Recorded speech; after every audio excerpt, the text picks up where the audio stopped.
Hi, everyone, and welcome back to another episode of Paris Talks Marketing. Today, my guest is Ben Catley Richardson.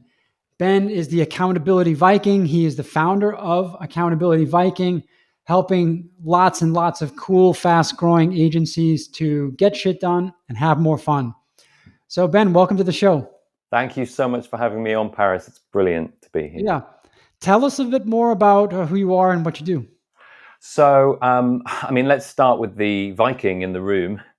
As the Accountability Viking, I've kind of taken on this persona mainly in a response to having been completely ignored through most of my self-employment before this point. So, when we talk marketing, as I'm sure you'd understand and anybody listening understand, cut through attention, as is it Chris Doe calls it, the attention economy, or he references that idea about getting eyeballs is half the battle.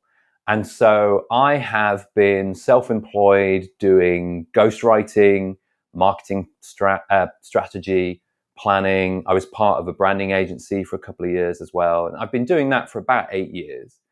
And all through that time, I was just always coming up against that niching problem, that standout problem, that issue of nobody gives a crap, excuse my language, nobody gives a crap about you. They want to be, told that they can get what they want very quickly, or they want to just have a smile on their face. They want something to entertain and improve their lives. And so all the way through, I was trying different niches, trying different ideas. And I did a marketing course with a guy called Louis Grenier a few years ago. Now, excuse the language, this is the name of his course. It's called Stand the Fuck Out. Mm-hmm. And Louis is just completely sums it all up. He's really going out of his way to get that standout for his own brand and business, but also to then help people do the same. I went into that course knowing Louis a little bit, having lots of ideas about what I wanted to do.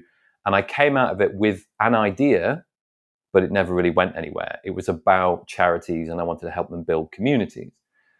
Now, about 6 to 8 months later, I'd been doing coaching for small businesses for their marketing. I hadn't really called it coaching, but we'd basically done the coaching cadence, if you like, which is we jumped on a call every week. I spoke to them for 30 to 60 minutes about what they were trying to achieve. And then I helped them to craft what we were going to do in the marketing that week. And I wrote most of it as well.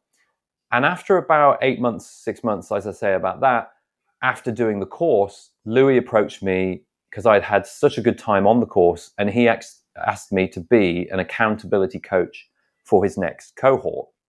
So that Mm-hmm. was a great opportunity. And it obviously lit in me this idea of, hey, I can take what I'm doing right now and apply it to essentially this sort of more niche term of accountability. And I wonder whether that will take me where I want to be. And so I did the guest coaching, had an absolute whale of a time, built some really good friendships and got some really good results for people.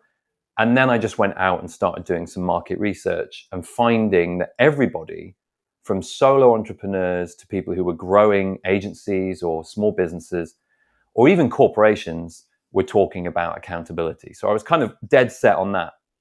Then me and Louis talked at the beginning of last year, and he was like, okay, fine. But when are you going to do something with the Viking? Now, the background of the Viking is that many years ago, I used to do poetry recitals. So I do stand-up poetry and open mic nights, stuff like that. I was basically had it in my sights to be a performance poet.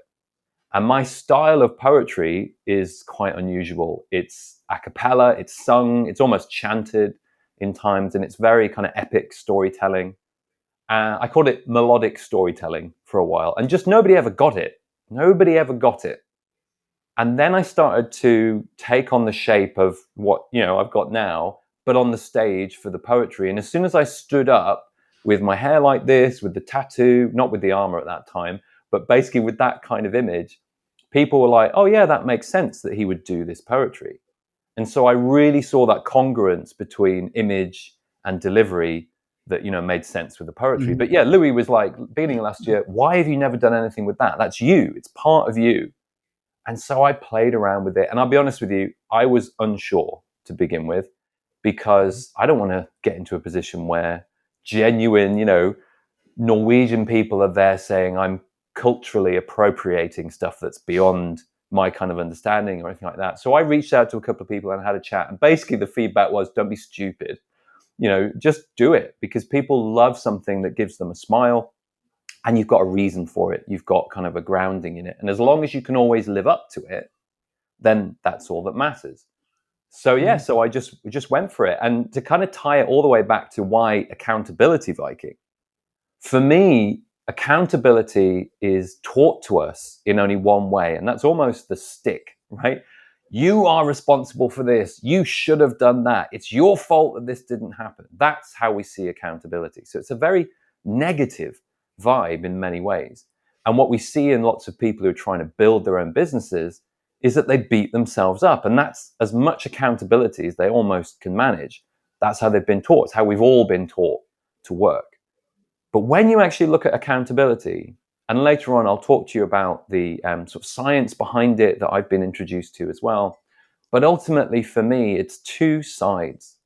There is an expectation. You've got to live up to something, live up to a promise, or live up to an expectation. But the other side of it is inspiration. You've got to stand for something. You've got to be for something. You've got to be trying to achieve something. And it's the joining of those two parts that really makes accountability special for me. And so the Viking, in many ways, is me having a way to inspire myself, to keep getting Mhm. excited, to excite other people, and to do something that I love, which is just this crazy, having fun doing a business. So it's something I can stand for. I believe we should be in business to enjoy ourselves, to have fun, to have that lifestyle. But then it's also something I have to live up to. You cannot, and I go to networking events dressed like this, you So Ben, cannot walk is it fair in. to say your commitment to being the accountability Viking is also your own way to keep yourself accountable? That's it. Yeah, I know. You'll have to stop me if I get very passionate, because this is really driving you. But that's exactly it. I'm holding myself to account, and you can't walk in looking like this to an event and be like, "Oh yeah, I know. It's just a silly thing. I'm just doing it for No, attention." you've got to be all in. Yeah, if there's Exactly. no halfway, huh, with There's no being a halfway. Viking. That's it. And that's really then the Viking. I help other people apply that thinking, which is, yeah, you've got to go full in. If you want to learn something, if you want to grow something, if you want to develop, if you want to get somewhere, you've got to go all in. And so the Viking is a fantastic character to use for that. That's awesome. Um, so let's pivot to I think a related topic, and this might be uh, the evil stepsister of accountability, which is procrastination, Yeah. and something we talked in the pre-show about. And this is me personally something that I've struggled with, practically my whole career Mhm. is procrastination, and I believe a lot of other marketing folks do that as well because there is, in a lot of cases, uh, there's so many things to do, and you have to prioritize. Um, but it's always so tempting to just do the easiest thing first and grab the lowest hanging fruit. But I think we all do procrastinate on the bigger, more important things. How do you help your clients who are struggling with procrastination? That's a great question, because I mean, essentially, that's where a lot of people come to me, is in that stuck mode, that procrastination mode, or as some people call it, shiny object syndrome. And Mhm. ultimately, we're taught to believe that these things are problems. We're taught to believe that they're outside of us. And the pressure that we get is just to get over ourselves, get through this stuff. It's like any kind of emotion. There's a lot of tied up kind of societal pressure to just get over yourself. None of that really appreciates the fact that procrastination, distraction, overwhelm, all of these problems, they are safety behaviors. They are our subconscious, our brain, rebelling against what we are trying to do or what is being expected of us, because we're in a threat state. We're threatened by something. And usually it's uncertainty, the unknown, or Mhm. a lack of clarity in what somebody is actually asking us to do and what will happen if we do that. So standing out is a great example. So obviously I'm quite, there with standing out. I'm getting there. I'm enjoying the Viking thing. But if you do that, you very quickly start to divide people immediately. Now, that's a great method of doing marketing. You want to pre-qualify as early as possible. But what it means is that, for instance, you can walk through a town like I was not so long ago, and you will walk past one group of quite drunk men, and one of them will look up at you and say, "Shite haircut." And you're like, okay. And then you can walk down the road and another group of people can say, "Oh God, I love your haircut."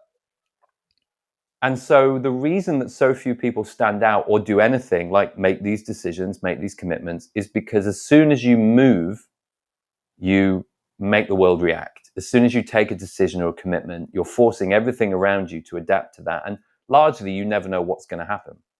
So what I start people with is on a sort of bespoke process of looking at, why is this safety behavior arising? Where's it coming from?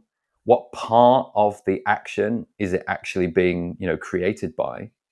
But it's all underpinned by a system that my favorite neuroscientist, Dr. John B. Molidor, who runs an institution in the States, he calls it the 5 gates of growth, or the 5 gates of learning. And it's based on neuroscience research, across the board. But he's kind of explained this to me and taken me through it. And when he introduced it to me, I was like, oh, fantastic. This is a model that you can use for anybody. You just have to adapt it to each person's process, each person's position. So I'll go into the gates in a little bit. But to answer your question, what we would do with procrastination is look at, where is it coming from? Is it when you sit down to start your day? Is it when you try and market your own services? Is it when you try and get onto a sales call? What stage of the process is it? Because then if you can unpack those stages, you can start to do things like ask, well, what's the worst thing that could happen here? And often we feel that, but until we explicitly get it out of our heads and write it down, we can't control it or get over it. And so basically, the biggest thing when you're looking at, why do I procrastinate? Why do I put things off? Is realizing that it's not a bad thing necessarily. It's not a thing to be, battled or fought. It's something to recognize as a signal. It's telling you something, just like any emotion, just like any instinct.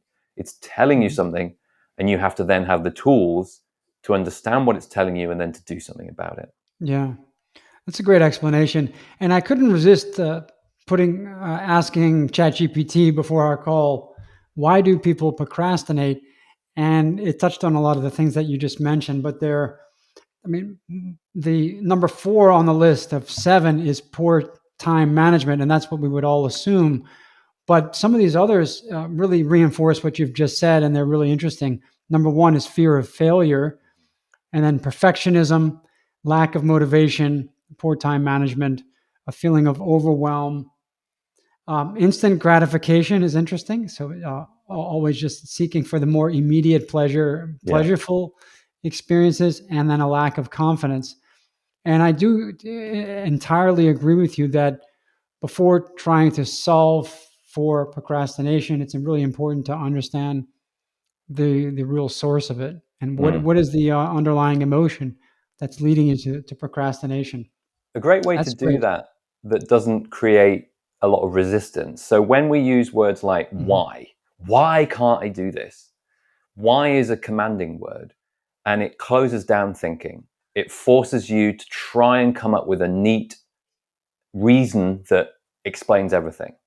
And that's Mhm. not going to help. So And one of the it's things kind I of an do with people, accusatory word, isn't it? it Why? is.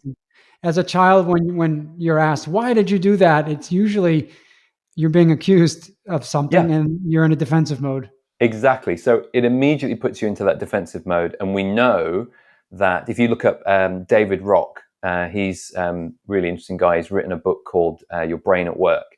But he also did a Google Tech Talk. And in that Google Tech Talk, one of the things, it's a great introduction to him and to neuroscience as a whole, really. One of the things he talks about is when you're in that threat state, when you're in a kind of decision, scary moment, your cognitive abilities shrink ridiculously. So yeah, if Mhm. we ask ourselves, why can't I do this? We are never going to come up with the answer. So a way of doing a much better approach is to create curiosity. And I do that with people by saying, stop asking yourself, why can't I do this? And stop and look at what's happening and say, isn't it interesting? that I can't do this. And what that immediately does is open up thinking and allows you to put 2 and 2 together, or 4 and 4 together, or whatever. It just gives you what is essentially the first step actually on this gate system that I was talking about. The first gate is called awareness. This is the wording that Dr. John uses.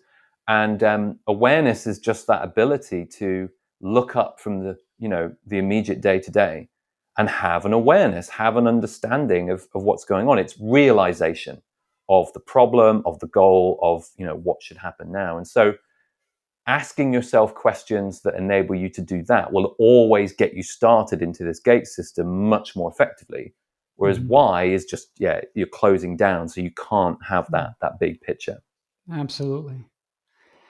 Let's shift gears to, I think, something that a lot of agencies are struggling with, and that is trying to create the systems. And by the way, when I refer to agencies, that can also be substituted with marketing teams as well, which is to create systems, repeatable systems in the business, so that you don't have to treat every new project as a bespoke or custom approach. You're not reinventing the wheel every time. Um, and we have, I believe, I'm pretty proud to say, I think we have a lot of great systems here in our agency. But from time to time, I still see people doing things in an overly customized way, where I think, maybe we need to revisit that system, or maybe this is a sign that we don't have a system for this part of the process. How do you talk to your clients about systemization and productization of their services? Well, let's talk first kind of practically the nuts and bolts of sort of agency life, or, like you say, marketing team life. And then what I'll do is lead through to the science that, I keep kind of teasing, and we'll come back to it because it all fits together. So I'm working with a guy at the moment who has an agency that he's trying to grow out. It's a web design agency. And he's hired and fired 3 people over the last 4 years because they just didn't fit. They came in, he couldn't get them to work with him, and he didn't get the same out of them that he gets out of himself. And the reason that connects to processes and systems, like you've just said, is that often, I loved what you said, overly customized, highly customized. What he's doing with his clients is customization on every step, like you say. So he has an idea about, we deliver this website, but then it's, oh, you want it this style, or you want it this format, or you want it this web flow, or he's got Yeah. lots of moments where he's adapting all the way along. And I guess, just to interrupt, I'm sorry, but I think customization, it's tempting because you feel that the client wants customization. If you tell clients that you're going to be so special that we're going to put our playbook to the side, because for you, and you're so unique, that we're going to do something very, very highly customized. That's what the client wants to hear, and I think it's tempting to then carry that out. But please go ahead. Yeah, I mean, I think that's exactly it, right? This is Ben, my client. He's in that situation where he's going, not only is that what the client expects, or that's what I believe the client expects, because sometimes that's the problem as well, right? You just put expectations on the client, but the other side of it is that's what he expects of himself. He gives himself an incredibly high standard. He wants to give incredibly high value. And again, and this is a theme of mine, and people might get tired of it, but it's true. We have been shaped into a certain way by the world we've grown up in, mostly the Western world. It's taught us to be of use, to essentially be the tool, right? And so what we're always trying to be is be the best tool, to be the most useful part of ourselves. And so we're always, when we look at processes and systems, we're always moving away from them a bit, like you say, because we're like, well, but I want this to be really special for this person. I want them to feel like I've done them something really special. And actually, and this is the thing me and Ben were starting to wrestle with, there's also a sneaking suspicion that if I systemize this delivery of this product, or even if I productize this service, if I make it repeatable, I'm withdrawing value. I'm letting my customers down, because it's not going to be that, bespoke kind of service.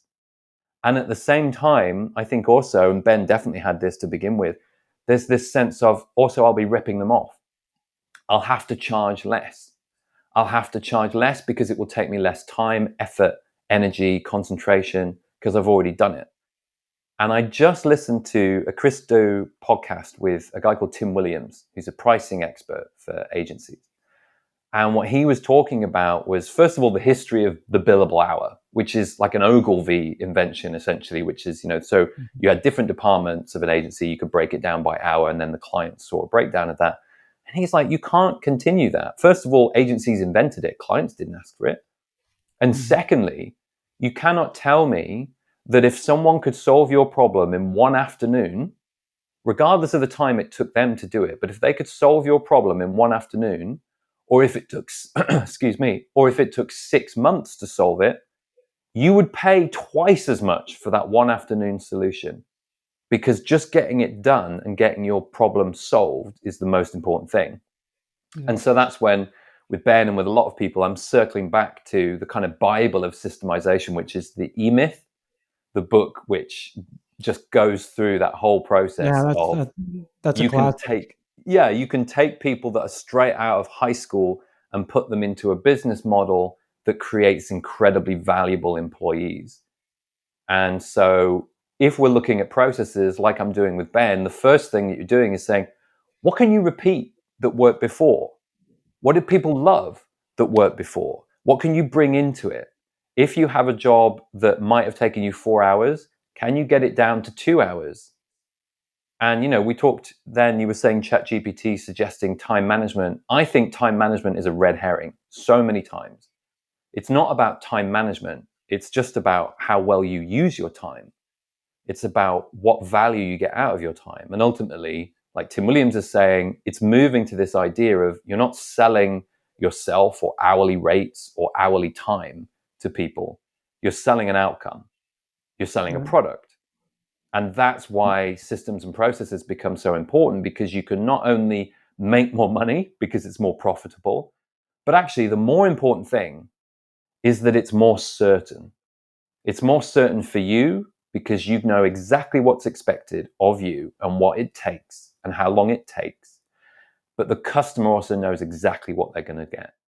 And that is a highly valuable service to move towards. So the idea of not systemizing, which is grounded in this fear of, letting people down, or pride in quality, or because people want it, getting over that, understanding where that comes from, and then looking at the fact that actually you can give even more value. You can actually give a better service if you systemize it, is, a really important mindset shift. Mm-hmm. Yeah, absolutely.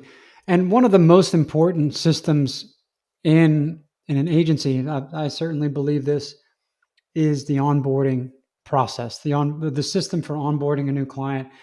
And that's something that the new clients will always remember. That's really a lasting first impression. It sets the tone for the whole project. And oftentimes, a great onboarding process can, in a lot of ways, it can guarantee you a long-term client, or a bad onboarding process can really kind of spoil things and increase the likelihood of a churn. How do you think about onboarding, and how do you help clients who don't have onboarding processes to create one? And what does a good onboarding process look like? I think if you boil it down, a good onboarding process does two things. First of all, it recognizes the fact that this is the beginning of something, not the end. So especially when you've been a specialist, to use the E-Myth kind of terminology, the technician, the specialist, especially when you've been in that role and then you've started your own thing. So you were in an agency or a business, and now you've come out and started your own thing. You're doing the sales, you're doing the marketing, you're doing the promotion. It can be tempting to feel like when you get somebody over the line, that's the end of it. Oh, yes, we've done it. But you have to realize that that's the beginning of it for them. It's not the end. They've only just started. And so the first thing that onboarding should do is, much like you said, it's about getting people into your system with a feeling of, not like, oh, I've just given my money and now they've abandoned me, or now I've signed the money away, they don't want to talk to me, or they're not as valuable. You've got to make them feel even more valuable than they did in the sales call. You've got to make them feel like, wow, I didn't expect this. Wow, this is a luxury service. Wow, you've got to impress them. So on the first part, the onboarding system has to impress them and raise their opinion of you even beyond where it was Yeah, already. I think that part of it is about overcoming the buyer's remorse, which is Yeah, inevitable. And I think we all feel that in with any sort of purchase, really, that once you buy it and you've made that commitment and it's done, and then the money has changed hands, or you've signed on the dotted line, your immediate reaction is, God, did I make the right choice? yeah. Could we have waited, or could we have hired someone else? And they're just instinctually that remorse and a little bit of regret. And what we try to do in our onboarding process is recognize that on the kickoff call, that probably one of the underlying emotions of that new client is some sort of remorse, and we need to prove to them, no, you really did make the right choice here. Take that little bit of remorse you might be feeling and just bury it, And because ultimately, we're you going to need to be, not leave a gap at all for that remorse to happen. So when I yeah. bring on a client, I immediately send an onboarding pack. So they give the AOK, even before they've paid the invoice, I Mhm. send them an onboarding pack. And it's got 2 PDFs with imagery on my brand and a reminder of what we're doing and an introduction to the thing. It's basically, you're trying to create excitement. You've Mhm. done something, you've decided, you've started something, right? Rather Mhm. than, right, now we've done the business part. Now we have to, if you hate the delivery, they're going to know that. If you're all about Yeah. just the money, they're going to feel that. A good example I love is, have you seen the Remarkable tablets? Those No. digital. So I've got one Oh, here. actually, I have one of those. I'm Yeah. sorry. I have the first generation. Yeah. Well, I don't know what the first generation was like, but the second generation one that I got essentially had an onboarding package built in. So unboxing obviously is a Mhm. huge thing and has been for many years. But when I got this package, what I thought was brilliant about it was that every part of the box and the packing and everything was papery. And Mhm. so as you opened it, you were like, yeah, you spent a lot of money and it was a lot of money. Have I made the right decision? You take it out of the delivery box and everything is papery. Everything is priming you to have that good experience with a tablet. And let's be Mhm. honest, the tablet has its problems. It's got its bugs and errors and issues. But when I started using it, I'd been primed, I'd been onboarded to see it like this really luxury, papery kind of replacement to notebooks. And Mhm. that's essentially what the best onboarding does, is prime people to have the best experience with you. The Mhm. other side of onboarding, which is probably just as important, if not more, is expectation management. Mhm. I find, and I'm working with a guy actually who's going to turn over probably 350K British pounds this year for his agency, and he has no onboarding process. And so, what problems does he run into? People forget the schedule that they'd agreed. People forget to provide logins or assets that they'd agreed to. People forget that they agreed to write a blog. People forget that, there was going to be a standstill moment while they did some research. He gets emails within 2 weeks saying, when are you going to start work? Are you doing anything? Now, the best onboarding then also manages Oh this boy, if you expectation. ever get that question, you know Yeah, you've messed up the onboarding if they're asking, have you started yet? exactly. And a part of the problem, as he puts it, is they just don't understand that SEO takes time, research takes Mhm. time, an audit of the website takes time, and it's not visible.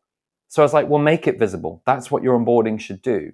It's an introduction, it's a reminder of what was agreed. It's a, this is what we're going to do next. It's a, this is what you need to get. This is your schedule. And then I said, and throw in at the end a little guide to SEO, a guide to the involvement that it takes for research, a guide to the schedule and the timeframes that it works in terms of results, and tell them when they're going to get their first results. Now, for me, all of this goes back to my experiences in communications departments and stakeholder management. People think that not saying anything is safest, but all you do is create room for people to suspect, for people to create. That's where conspiracy theories come from, right? Because there's a gap. The Mhm. best thing is always, even if you've got nothing to say, the best thing is to say, I've got nothing to say, or I don't know, or, I can't give you anything right now. I'll update you soon. Of course, if you're actually onboarding a client, you should never feel like that, because you should know exactly what's going to happen. So if you can manage their expectations at that stage, it's going to make it easier for you. And if you can create this exciting experience so they feel like they're beginning a journey rather than, like you say, start to get buyer's remorse, that's what an onboarding process should look like. And just to finish, the best thing about all of that is that if you've got an agency, you probably almost don't need to be involved. And this is where systems come into it. If you're struggling with delegation, it's likely because you have no repeatable system. You don't know how to repeat the results that you get all the time. It's just in your head. But if you have systems, if you had your onboarding system all done, you can have a junior member of staff just run through templates. It doesn't need to be somebody with huge specialist skills. So that means that it's more affordable to bring them in. It means that you're freeing up labor, time hungry kind of moments. And then you can focus on valuable moments, which is actually obviously delivering on the promise you've made. Absolutely. That's great. The last topic that I want to cover today is about staffing. And a lot of the agencies that you work with are in a fairly early stage, but they're ramping up and they're needing to hire people. And we're also in this very interesting and disruptive age of AI. We're at the beginning of it, where AI's promise is that marketing teams can do a lot more with fewer people. And so you've got that pushing against you on one side. You may have the existing team saying, hey, we really need, our workload is now up to here, and we really do need to bring on new people. By the way, what I'm describing to you is what I'm going through on a regular basis.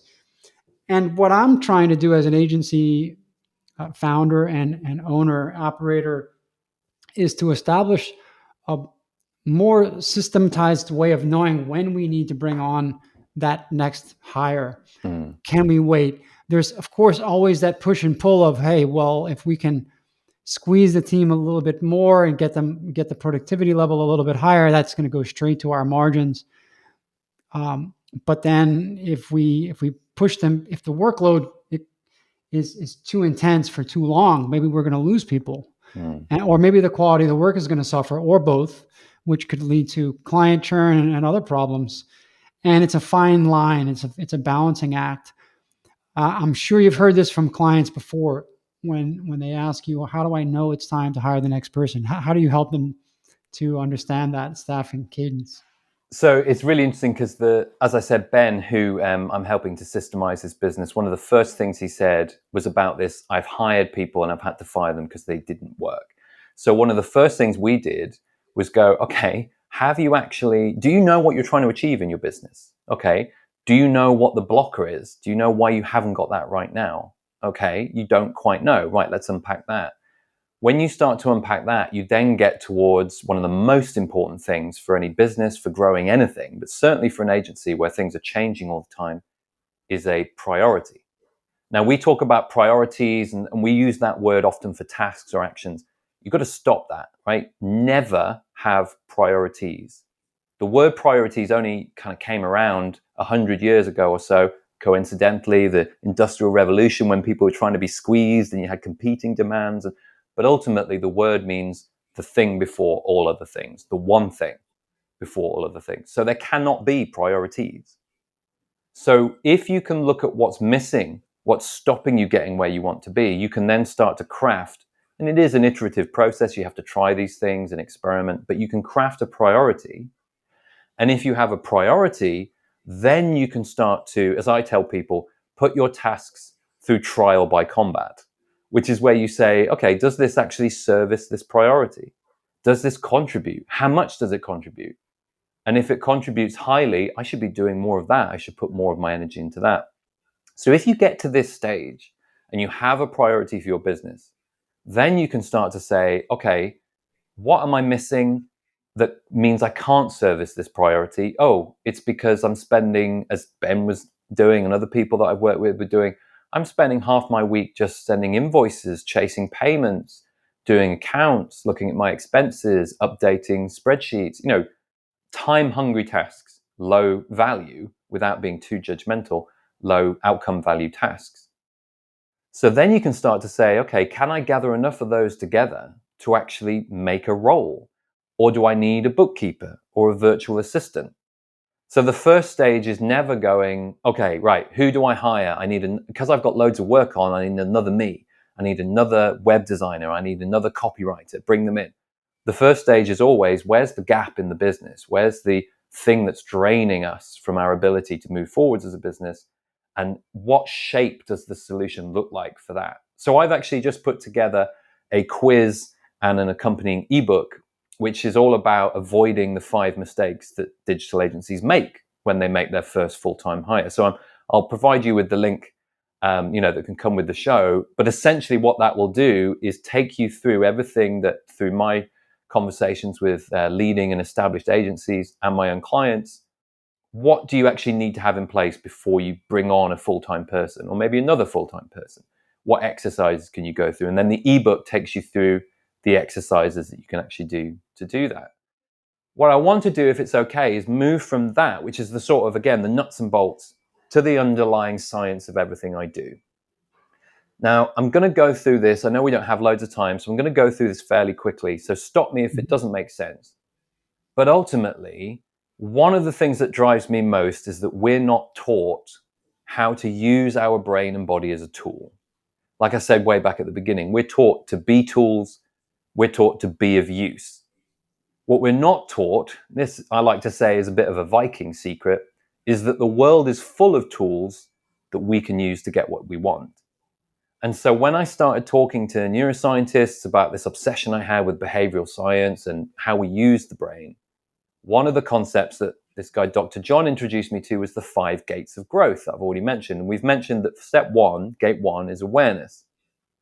Now, before I go through the gates word is the important thing. You can't skip these things. None of them are optional. And they're all based out in neurological science that says this is how we learn. This is how the brain grows and adapts and moves forwards. So we start with awareness, like I said, that realization that something is missing or needs to happen. Gate 2 is agitation. This is often where procrastination, overwhelm can come in because we have so many triggers telling us to do something that it's hard to know in which direction to go, and we can have a lot of fear. And what I like to say to people is you've got to burn your boats. At this stage, you've got to find a way to move you forwards, to make a commitment that is going to trigger you into action. Because ultimately, you want a driving force, a motivation to move. So that might be, I want to get fit. I'm going to spend 250 quid on a PT. I have loss aversion. I don't want to lose that money. So I'm going to get myself down to the gym come hell or high water because I've paid 250 quid. I'm in the gym. I'm doing it. So you can use lots of different methods. Atomic Habits is a great book to read for this kind of thing and to look into the idea of environment design. But I won't go into that now. Mm-hmm. The third gate is called attention. And this is where you need focus. This is where you need to cut out everything that's irrelevant and only look at what's relevant. So if we go back to that priority conversation, this is where having a single priority that will take you towards your goal comes so valuable. Because when you have all of that, you have much less decision making to make in the moment. It's what you can imagine a filter for all of your decisions and actions. So if you have a priority that goes across the whole business, not only you, but everybody in the business can make predictable decisions because they should all be going towards the same priority. So on one hand, that works like that. On the other hand, it's that if you're ever presented with something, you know instantly whether it should be done or not, because if it serves the priority, good. If it doesn't serve the priority, out. And a good book here is Essentialism. I forget the author, I'm afraid, but a concept he talks about is, you rate everything that you're doing or actions you want to take, and you just ignore anything that doesn't score a 9 or above, because it's essentially irrelevant. And there must be things that do score that way. Obviously, to do that score, you need a criteria, you need focus, you need that priority. And this is a stage where I work with the people on a lot because they are hit with these competing demands. And the idea is not to just say no to everything. The idea is to say, can this service my priority and how? So, just a brief tangent. One of the first pushbacks I get in this moment is, yeah, but I want to grow my business. That's my priority. how do I deliver client work if I've got that in my head? And the easiest answer is, well, if you deliver a poor client experience, you're not going to grow your business. You're not going to get testimonials. You're not going to get great results. So every part of what you do can contribute towards that priority. I'll take a breath here because the next gates are where the problem begins. Gate 4 is called reward. Now, the problem with reward is that we immediately think of externalized approval, accolades, money, winning projects, all that kind of stuff. But we have no control over that, which means that largely when people talk about being in procrastination or stuck or not getting anywhere, it's because they're trying to get something done, but they don't have any reward to keep them going, and usually they give up, right? Here we're talking about how do you keep going even when that long-term reward is long-term, is way off. And the only answer is to move from outcome goals, the awards, the money, whatever, towards things you can control, towards process goals. What can you turn up and do every single day that you know serves that priority, gets you closer to your goal? And the mad thing about the brain is that we can actually reward ourselves as simply as a tally on a board or a fist pump. We don't have to spend money or go out drinking. We can actually do that reward in a controllable way, or as I call it, micro rewards that enable us to keep going because we feel like we're making progress. And ultimately, what we're trying to do through all of those gates is see what's important, complete something, whether that's a small task or a big task, complete something so that we can then reward it and recognize that progress and really understand it. And if we can move away from that external expectation to the internal control, we're much better off. The final gate is the hardest because this is where we're told anybody who follows this gate is weak, is letting themselves down, is losing, because it's processing. It's basically sleep and recovery. Now, I could go on about this for ages, but all I'll say is read the book Why We Sleep by Matt Walker, Dr. Matt Walker. And if that doesn't convince you that you're not sleeping enough, that you're not making enough time for rest, nothing will. Because to put it in a very short summing up, you can work as hard as you like. Like if you're learning Figma, say you're just getting started and you're really getting into that, or you just decided to move to ClickUp and you spend all the time getting into that. This goes back to systemization that we talked about. If you spend all your time in a week delivering things and trying to learn this new platform, and then you also don't give yourself enough rest, what Matt Walker's book will tell you is that you will lose all or most of that progress. Sleep, rest, recovery banks the progress you've made, the learning you've made, into a deeper, more efficient part of the brain. So you can, like we were saying, you can then keep repeating things, get better, get quicker, get faster, get more efficient and effective as you go through things. But rest, that final gate, is key. And what really matters is that when you go through each one of those gates, that whole cycle, you then get back to the beginning so you can take your head up and look around and figure things out, be in awareness again. This relates to employment because if you don't understand that cycle, if you, like you were talking about, how can you get more out of people? How can you avoid people burning out? If you understand that cycle, you can prevent burnout because you know, okay, people usually burn out at the attention stage because they've been working too hard for too long and there's no reward. So we'll do more of that. Or maybe they don't get to through the reward stage to the rest stage, so we'll make sure they do so that they can recover and come back. So when you employ somebody, it's critical that you understand that just paying them isn't enough. You know, they're not slaves that suddenly have this privilege of being paid. They're a human being with a human brain, and there are ways that the human brain works that aren't actually instigated or motivated by money. They're motivated by this cycle. And if you can get people through it on a constant basis, reliably, then you can get more out of them. Then you can, because you're moving through the system already, you can understand, right, where's the gaps? Where do I fill in? How do I bring in a contractor or even a full-time person? So that was a lot. I know I've just thrown a lot out there, but I'm incredibly passionate about this because there's nobody taking this research, which seems to solve so many problems, and putting it out there and helping people to use it. Mm-hmm. That's fantastic, Ben. Just to recap for our listeners, the 5 gates: awareness, agitation, attention, reward, and rest or Or sleep. process. Yeah. Yeah. And I was actually most surprised by that last one, just because um, I mean, I just was surprised by it, but I completely agree. I'm a huge fan of Matthew Walker, and I've listened to him on multiple podcasts, and I haven't read his book, but I think I do. I watched the master class with him, so I think I know what it's all about. But Mhm. as I get older, I appreciate more and more the value of a good sleep and rest and recovery, the ability to just consolidate your experiences and your learning throughout the day. And I wish if I could tell my younger self anything, it's that you should have gotten more sleep. you Yeah. should have you should have valued that more when you were in your 20s, when you didn't think you Yeah. really needed it. Yeah. Um, There's some to go off, and I know we've talked a lot, but there's even in the book, he talks about the fact that Alzheimer's might be staved off or kept off for longer by sleeping oh more. yeah, I totally believe that. Yeah. Well, Ben, this has been fantastic. Is there anything else that we didn't cover, or anything that I didn't ask you that you think can benefit our listeners? Oh, well, I'm sure, as you can already tell, I can talk and I am passionate about this. And, I would love to do 2 things. So, first of all, I run a regular event where I go through the 5 gates and give examples of tools for each stage. So, if somebody reaches out to me on LinkedIn, I can tell them when the next event is. I usually do them once every 2 weeks.